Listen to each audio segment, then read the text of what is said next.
Welcome to horror inspiration নতুন গল্প। পূর্ণিমার রাত। পূর্ণিমার আলোয় গ্রামটা যেন অচেনা হয়ে যায়। সাদা আলোয় গাছপালা দাঁড়িয়ে থাকে অদ্ভুত ছায়া ফেলে, যেন কেউ চুপচাপ তাকিয়ে আছে। আমি একা হাঁটছিলাম গ্রাম পেরিয়ে নদীর ঘাটের দিকে।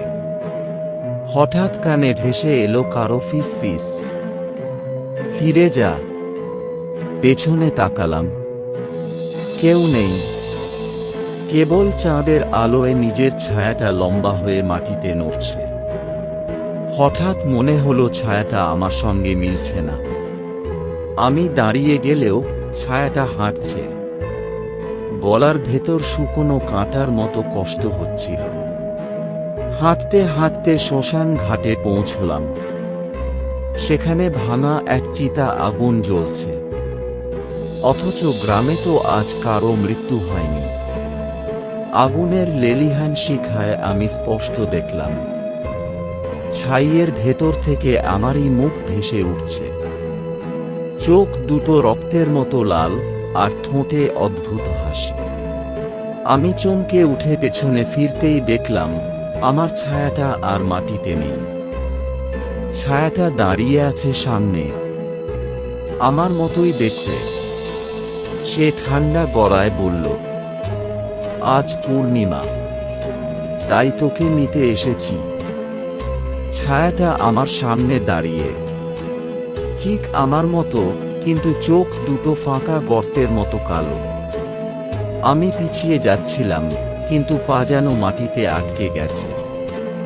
ঠান্ডা বাতাস বইছে, চারিদিকে শ্মশানের গন্ধ। ছায়াটা ধীরে ধীরে এগিয়ে এলো, কানে ফিস ফিস করে বলল, তুই তো অনেকদিন আগে মরেছিস, এখনো কি সেটা মনে নেই?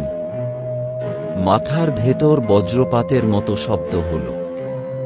আমি আতঙ্কে নিজের শরীরে হাত দিলাম। না, হৃৎপিণ্ডের কোনো স্পন্দন নেই, শ্বাস নেই।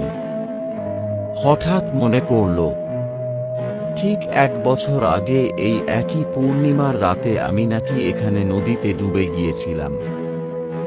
গ্রামের লোকেরা বলেছিল দুর্ঘটনা, কিন্তু আমি তো নিজেই ডুবেছিলাম। আগুনের আলোয় আবার দেখলাম ছাইয়ের ভেতর আমার নিজের দেহ শুয়ে আছে, সাদা কাপড়ে ঢাকা। আমার চোখ ঝাপসা হয়ে এলো। তখনই ছায়াটা হাত বাড়িয়ে দিল, বরফ ঠান্ডা হাত। চল, সময় শেষ, এবার তোর জায়গায় ফিরে চল। শেষবারের মতো আমি চাঁদের দিকে তাকালাম। পূর্ণিমার আলো এত সুন্দর, অথচ এত ভয়ঙ্কর। তারপর সব অন্ধকার হয়ে গেল। এভাবে গল্পটা শেষ হয়, যেখানে বোঝা যায় নায়ক আসলে প্রেতাত্মা, আর পূর্ণিমার রাতেই সে নিজের সত্যিটা আবিষ্কার করে।